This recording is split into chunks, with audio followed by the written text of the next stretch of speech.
Basically आज पहले हम एक सिचुएशन देखते हैं जिसमें एक टेनेंट केस फाइल करता है लैंडलॉर्ड पर कि अभी तक मेरी प्रॉपर्टी की लीज खत्म नहीं हुई है और लैंडलॉर्ड मुझे इस प्रॉपर्टी से नहीं निकाल सकता।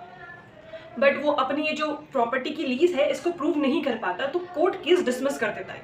वो दोबारा से केस फाइल करता है सेम प्रॉपर्टी के लिए, प्रॉपर्टी अटकी रहे और प्रॉपर्टी मेरे पोजीशन में ही रहे। वो दोबारा से केस फाइल करता है और कहता है कि मैंने एडवांस पेमेंट कर रखी है प्रॉपर्टी की, तो लैंडलॉर्ड खाली नहीं करा सकता। अब कोर्ट कहता है नहीं नहीं नहीं नहीं, अब तुम केस फाइल नहीं कर सकते।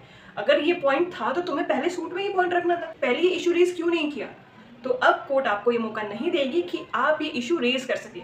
इसी को हम कहते हैं constructive res judicata. Hello everyone, welcome back to legal pulse. तो आज हम देखने वाले हैं explanation 4 of section 11 of CPC constructive res judicata, जिसमें बताया गया है कि अगर किसी व्यक्ति के पास किसी मुकदमे के दौरान किसी भी ग्राउंड या फिर किसी भी डिफेंस को लेने का मौका था बट उसने नहीं लिया, so they can not raise into a letter suit. मतलब फिर वो बाद में कोई भी नया मुकदमा दायर कर उस इशू को रेज नहीं कर सकता, क्योंकि कोर्ट ये एज्यूम करके चलेगा कि उस पर्सन ने या तो वो डिफेंस पहले ले चुका है या फिर उसे वो डिफेंस पहले ले लेना चाहिए था।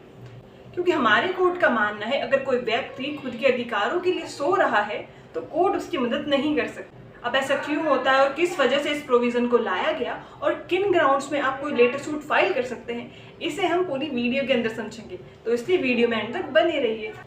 तो अब हम देखते हैं कि policy behind the constructive res judicata, क्या क्या बेनिफिट्स थे और इसको लाने का क्या कारण था।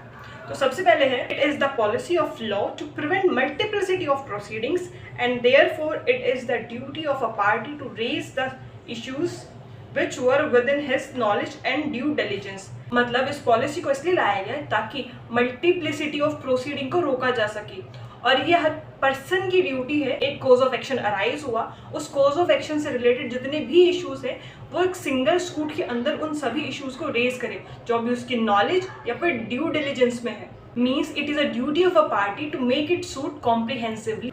अब ये जो कंस्ट्रक्टिव रेस जुडिकाटा है ये हमारे इस लैटिन मैक्सिम से ड्राइव हुआ है, जिसका मतलब है law does not support a party who sleep upon his right. मतलब लॉ ऐसी पार्टी को सपोर्ट नहीं करता है जो अपने अधिकारों के लिए सो रही थी। मतलब आपको पहले वो इश्यू रेज कर लेना चाहिए था ना जब आपने पहले सूट फाइल किया था। Thus, if the party was neglect and did not raise a matter which was within knowledge, the law will not support, cannot raise that issue subsequent suit। मतलब अगर किसी पार्टी ने किसी भी इशू को neglect किया पहले जो उसकी नॉलेज में था या ड्यू डिलिजेंस में था, और बाद में कोर्ट उसको ये मौका बिल्कुल नहीं देगी कि वो किसी और लेटर सूट में उस इशू को रेज कर सके। मतलब वो दोबारा कोई मुकदमा दायर करे उसी कॉज ऑफ एक्शन के लिए, किसी और इशू को रेज करने के लिए। अब वहीं पर आपके मन में डाउट आया कि किसी भी रीज़न की वजह से कोई सब्सिक्वेंट सूट फाइल नहीं किया जा सकता। किसी वजह से अगर कोई पार्टी किसी इशू को रेज नहीं कर पाई, उसकी गलती नहीं थी, उसके बाद भी वो रेज नहीं कर पाई क्योंकि बाद में वो रेज नहीं कर पाएगी, तो नहीं, ऐसा नहीं। वो कहता है कि अगर कोई भी रीजनेबल ग्राउंड्स हैं जिनकी वजह से आप अपने प्रायर सूट के टाइम पे उस इशू को रेज नहीं कर पाए थे, तो आपके अपने वो रीजनेबल ग्राउंड्स कोर्ट में बताइए, और अगर कोर्ट को सही लगता है तो आपको अलाउ किया जा सकता है। अब वो क्या क्या रीजनेबल ग्राउंड्स हो सकते हैं, तो सबसे पहला कि आपको उस इशू से रिलेटेड कोई नॉलेज नहीं थी। दूसरा, ड्यू डिलिजेंस के बाद भी आपको उस इशू के बारे में कुछ भी नहीं पता था। और वहीं पर तीसरा आता है कि आपके साथ फोर्स या फिर फ्रॉड किया गया जिसकी वजह आप उस इशू को रेज नहीं कर पाए। I hope you like it, और ऐसी ही वीडियोस के लिए लीगल पल्स को फॉलो करें। Thank you.